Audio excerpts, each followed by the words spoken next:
The first time my daughter asked why her teacher kept calling me by my maiden name, I almost drove off the road. I hadn't used that name in 11 years, not since I married my husband Ethan. Are you sure, sweetie? I asked, forcing a smile as I gripped the steering wheel. My 6-year-old Lily nodded from the backseat. Miss Parker said, "Tell your mom I found her old file." My stomach dropped. I didn't know any Miss Parker, and I definitely didn't know why my daughter's first-grade teacher would have a file with my maiden name on it. The rest of the drive home, I tried convincing myself it was a misunderstanding. Maybe another parent had the same last name. Maybe Lily mixed up her teachers. Kids did that all the time. But when we got home, she pulled a folded sticky note from her backpack.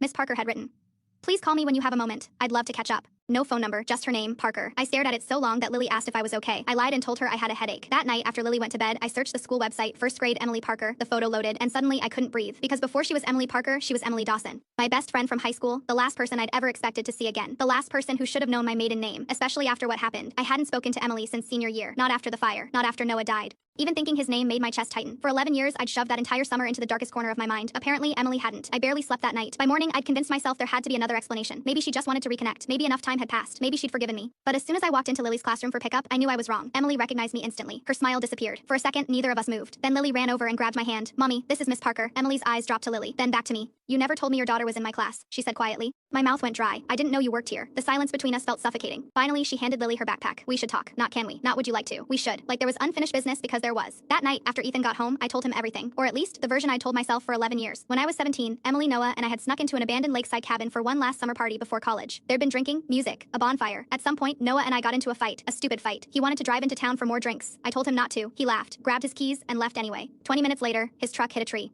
He died before the ambulance arrived. Everyone blamed the alcohol. Emily blamed me because I was the last person who saw him alive. And maybe she was right. Ethan wrapped his arms around me while I cried. "You were kids," he whispered, but that didn't make the guilt disappear. The next afternoon, I met Emily at a coffee shop. She didn't waste time. "Why did you lie to the police?" The question hit me like ice water. I didn't. She slid an old newspaper clipping across the table. I'd seen it before, hundreds of times. But this time, I noticed something I'd missed. A witness statement. Anonymous. The witness claimed Noah left the party angry because he discovered someone had slashed his tires. I looked up at Emily. "I never saw this." Her jaw tightened. "Because your father made sure you didn't." I felt dizzy. My dad? He owned the property. Remember. Security cameras covered the driveway. My heart started racing. The footage disappeared the next day. I shook my head. "No." Emily leaned forward. "My dad told me he saw your father arguing with Noah before the party." I couldn't process what she was saying. My father had died 3 years ago. I'd spent my entire life believing he was my hero. The man who held me together after Noah died. The man who convinced me it wasn't my fault. Emily reached into her purse and pulled out a flash drive. "I found this when my dad moved into assisted living." I stared at it. "What is it?" "Backup footage." My hands trembled so badly I almost dropped it. That night, after Lily went to sleep, Ethan and I watched the video. There was Noah's truck. There was my father. And there he was, crouching beside the front tire with a knife. I stopped breathing. Seconds later, Noah walked outside. They argued. Noah shoved him. My father yelled something I couldn't hear. Then Noah got into his truck and drove away. 20 minutes later, he was dead. For 11 years, I blamed myself. For 11 years, Emily blamed me, but we were both wrong. The next morning, I sat in my car outside the school, unable to stop crying. When Emily walked out, I hugged her before she could say anything.